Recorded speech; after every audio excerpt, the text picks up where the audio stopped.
Halo teman-teman semua, perkenalkan namaku Francisca Aurelia, mahasiswi Fakultas Teknobiologi Universitas Surabaya.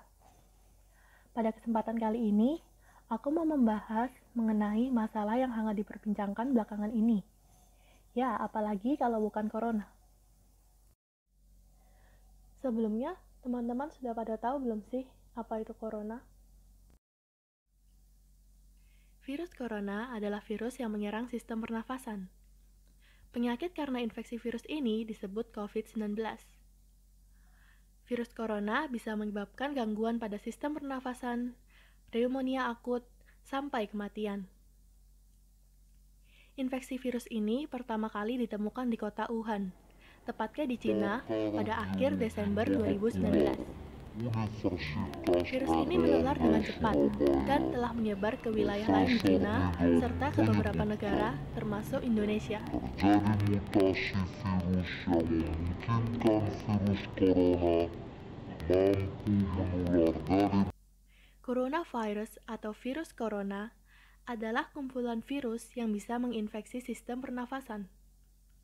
Pada banyak kasus, virus ini hanya menyebabkan infeksi pernafasan ringan, seperti flu. Namun, virus ini juga bisa menyebabkan infeksi pernafasan berat, seperti infeksi paru-paru atau pneumonia. Infeksi virus corona atau COVID-19 bisa menyebabkan penderitanya mengalami gejala flu, seperti demam, pilek, batuk, sakit tenggorokan, dan sakit kepala.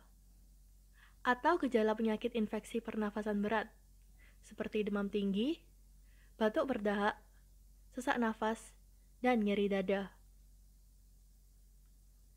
Menurut penelitian, gejala COVID-19 muncul dalam waktu 2 hari sampai 2 minggu setelah terpapar virus corona. Bahkan sampai saat ini, jumlah manusia yang terjangkit virus corona terus mengalami peningkatan yang signifikan. Berdasarkan data yang saya dapat, saat ini total kasus infeksi virus corona yang tercatat di seluruh dunia mencapai 90.872 kasus. Dari jumlah kasus tersebut, 48.000 orang dinyatakan sembuh. Sementara 3.117 orang meninggal dunia. Sampai saat ini, virus corona sudah tersebar hampir ke 73 negara di dunia. Data terakhir pada hari Rabu tanggal 25 Maret 2020 malam, sebanyak 438.749 orang terinfeksi di lebih dari 180 negara dengan angka kematian sebesar 19.675 kasus. Salah satu faktor yang mempengaruhi kecepatan penyebaran virus ini adalah banyaknya pasien yang tidak menunjukkan gejala, sehingga mereka tak sadar jika telah membawa virus corona ini. Sedangkan, bagaimana dengan di Indonesia? Dalam 1 hari terakhir, pasien positif COVID-19 di Indonesia bertambah sebanyak 105 kasus.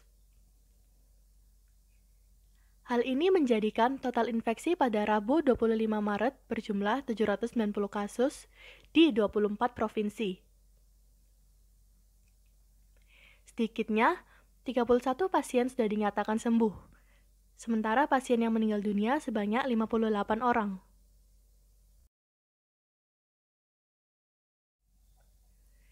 Dari merebaknya virus ini, kita diharapkan tetap tenang, tidak perlu merasa khawatir, merasa cemas, apalagi ketakutan secara berlebihan. Namun sangat disayangkan, melihat masih banyak oknum yang memanfaatkan celah dari merebaknya virus corona ini untuk mengambil keuntungan bagi mereka. Contoh nyatanya yaitu oknum-oknum penimbun masker yang kemudian menjualnya dengan harga 10 kali lipat lebih mahal. Selain itu, banyak masalah lain yang muncul, seperti panic buying. Dengan memborong banyak barang, contohnya hand sanitizer dan alkohol sebagai disinfektan. Ada juga yang memasok persediaan bahan pokok makanan sehari-hari dalam jumlah yang banyak, seolah-olah mereka nanti akan dikarantina karena tidak bisa melakukan aktivitas di luar.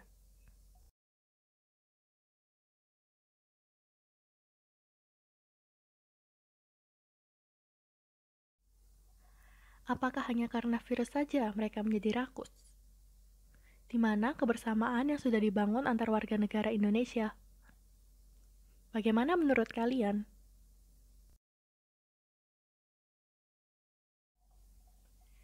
Menurut saya, hal ini terlalu berlebihan.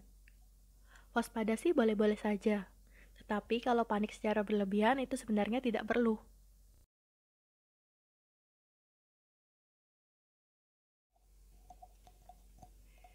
Presiden Joko Widodo sebelumnya telah mengungkapkan alasan pemerintah tidak memilih opsi lockdown untuk menghambat penyebaran virus corona. Menurutnya, setiap negara memiliki karakter, budaya, dan kedisiplinan yang berbeda-beda. Sehingga, yang paling cocok untuk diterapkan di tanah air adalah physical distancing atau social distancing.